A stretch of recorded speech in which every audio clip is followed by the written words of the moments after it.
অনেক দিন পর আজকে আপনাদের সঙ্গে একটা ছোট্ট ডিআইওয়াই শেয়ার করব। এখানে আমার পুরাতন হামানদিস্তাটা নিয়েছি। এটা আমি অনেক দিন আগে কিনেছি, আপনারা তো জানেন ঢাকায় থাকতে কিনেছিলাম আমার সংসারের শুরুর দিকে। তো এটা একটু পুরাতন হয়ে গেছে, দেখতে ভালো লাগছিল না। তো ভাবলাম এটাকে একটু নতুন করে আজকে সাজুগুজু করানো যাক। আসসালামু আলাইকুম ভিউয়ার্স, আমি সুমাইয়া হাসান। আপনাদের সবাইকে স্বাগত জানাচ্ছি নতুন আরেকটি দিনের আরেকটি ব্লগ দেখার জন্য।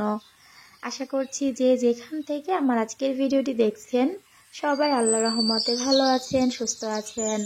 আমরাও আলহামদুলিল্লাহ আল্লাহর রহমতে বেশ ভালো আছি। এই হামানদিস্তাটা আমার প্রতিদিন কাজে লাগে, যেহেতু সাদিদের সব খাবারগুলো আমি ম্যাশ করে খাওয়াই, ব্লেন্ডারে ব্লেন্ড করি না। এই কারণে হামানদিস্তাটা আমার অনেক বেশি প্রয়োজন হয়। তো এই হামানদিস্তাটা প্রতিদিন আমি যখন কাজ করি আমার কাছে মনে হয় এটা পুরাতন হয়ে গেছে, এটাকে একটু নতুন করে সাজানো দরকার। তবে সময় হয়ে উঠছিল না, এই কারণে আর করতেও পারছিলাম না। অনেক ব্যস্ততার মধ্যে আজকে একটু সময় করে এই কাজটা করতে বসেছি। বাচ্চা হওয়ার পর আসলে সকাল কখন শুরু হয় আর কখন যে দিনের শেষ হয় বুঝেই উঠতে পারি না। দিনটা কেমন যেন চোখের পলকে শেষ হয়ে যায়।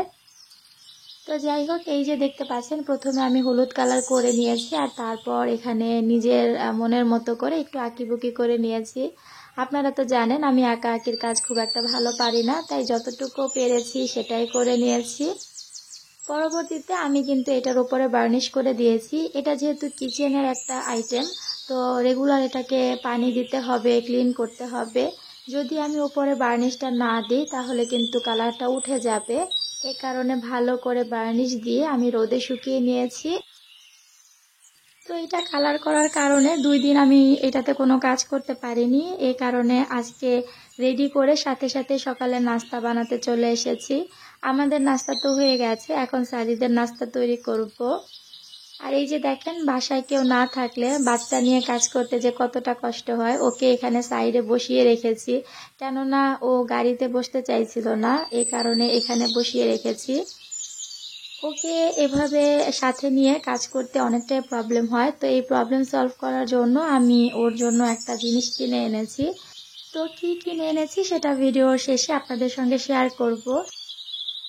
তো যাই হোক, আমি সাদিদের নাস্তাটা রেডি করে নিয়েছি আর এখানে হচ্ছে ওর জন্য বাসাতে আমি রাজমা খিচুড়ি মিক্সটা তৈরি করব।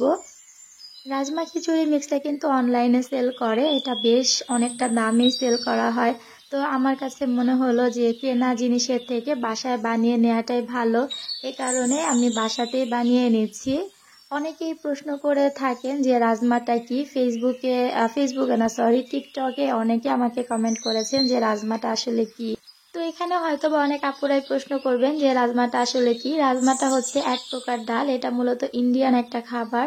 আমাদের বাংলাদেশে এটা ওরকম ভাবে এখনো অ্যাভেলেবেল না বা প্রচলিত না, মানে সবার কাছে পরিচিত না। তো এই কারণে অনেকে এটা চিনেন না। যাই হোক, আমার খিচুড়ি মিক্সটা বানানো হয়ে গেছে আর এটা আসলে আমি চ্যানেলে খুব একটা ডিটেইলি দেখাইনি, কারণ এটা আমি পেজের জন্য ভিডিও তৈরি করেছি, যার কারণে চ্যানেলের জন্য ভিডিও ওইভাবে করা হয়নি। যদি কারো ফুল রেসিপির দরকার হয় তাহলে পেজ থেকে দেখে আসতে পারেন, আমার পেজের লিঙ্কটা ডিসক্রিপশন বক্সে দিয়ে দিব। সেই সঙ্গে স্ক্রিনেও আমি আমার পেজের একটা ছবি শেয়ার করছি, চাইলে আপনারা পেজ থেকে গিয়ে দেখে আসতে পারেন। আর এই যে একটু আগে বলছিলাম না যে সাদিদের জন্য আমি একটা জিনিস কিনেছি, সেটা হচ্ছে এই ওয়াকার। এটা হচ্ছে সাদিদের নানু তাকে গিফট করেছে। তো এটা আমার এত কাজে এসেছে। সাদিদের যেহেতু এখন 9 মাস চলছে, ও কিন্তু মাশাল্লাহ দাঁড়াতে পারে, মানে কোনো কিছু ধরে দাঁড়াতে পারে, আবার একা একা অনেকটা সময় দাঁড়িয়ে থাকতে পারে। তো এই সময়টা ওয়াকার দেওয়ার জন্য আমার কাছে বেস্ট একটা সময় মনে হয়। এটা দেওয়ার পরে ও নিজে নিজে হাঁটাহাঁটি করতে পারে, যার কারণে এটাতে বসিয়ে আমার কাজ করতে অনেক সুবিধা। তবে ওয়াকারে কিন্তু বাচ্চাদের লং টাইম না রাখাই ভালো। ওয়াকারের ভালো খারাপ দিক নিয়ে আজকে আর কথা বলছি না, সেটা ইনশাল্লাহ অন্য কোনো দিন আপনাদের সঙ্গে শেয়ার করব। তো এখানে হচ্ছে আমি বিকেলবেলা সিঙ্গারা তৈরি করব। তো সিঙ্গারার জন্য ভেতরে যে আলুটা সেটা রেডি করছি। কয়েকদিন আগে ইউটিউবে আমার সামনে শুধু সিঙ্গারার ভিডিও আসছিল, তো দেখেই আমার খেতে ইচ্ছা করছিল, এই কারণে আমি ভাবলাম যে আজকে একটু সিঙ্গারা রান্না করি। তো সেটাই বানাতে বসেছি। প্রথমে আমি আলুটাকে রেডি করে নিচ্ছি আর আটাটা আমি আগে রেডি করে নিয়েছি। পুরোপুরি আসলে ওইভাবে রেসিপি আকারে শেয়ার করা হয়নি, টুকটাক একটু ভিডিও করেছি, সেটাই আপনাদের সঙ্গে শেয়ার করছি। তো সিঙ্গারা বানাতে বানাতে আমি একটা ইম্পর্টেন্ট কথা বলছি, সেটা হচ্ছে রেদওয়ানা আর রামিম আন্নি, সম্ভবত আপুর নাম, আমি যদি ভুল না করে থাকি। তো আপু ভুল হলে সংশোধন করে দিও, আমি নামটা ঠিক বলেছি কিনা জানি না। তো যাই হোক, আপুর উদ্দেশ্যে আমি একটু কথা শেয়ার করি। প্রথমে ভিডিওর মাধ্যমে আমি আপুর কাছে অনেক অনেক সরি চেয়ে নিচ্ছি, কারণ আমি আমার কথাটা রাখতে পারিনি। আপুর জন্য একটা গিফট পাঠানোর কথা ছিল আমার, সেটা আমি টাইমলি পাঠাতে পারিনি, তার জন্য আমি আন্তরিকভাবে দুঃখিত আপু।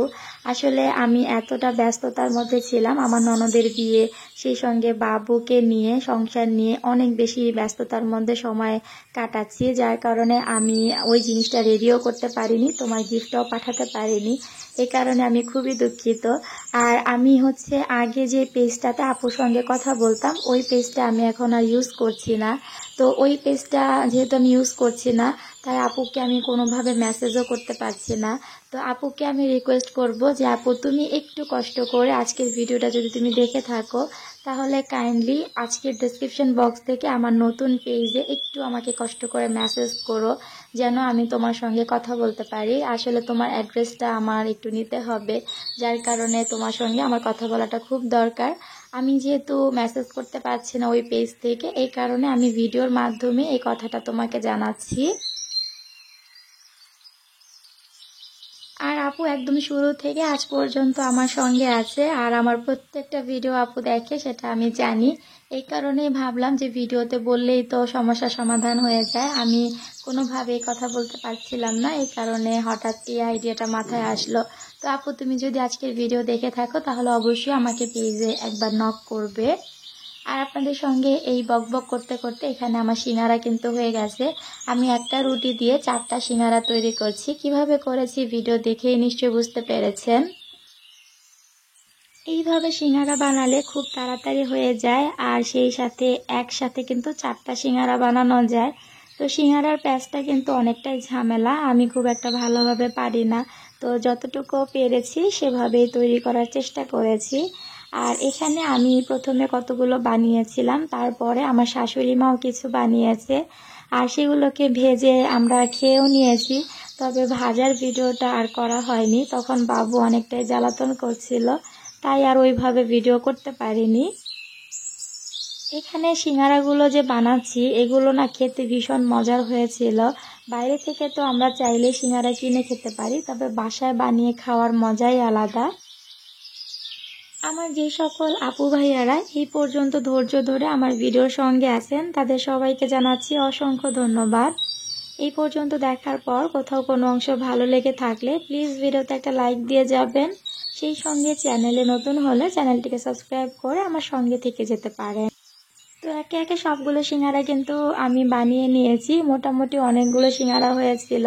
তো আমরা 3জন মিলে সিঙ্গারা খেয়ে নিচ্ছি, আর সেই সাথে আজকের ভিডিও থেকেও বিদায় নিচ্ছি। সবাই ভালো থাকবেন, আল্লাহ হাফেজ।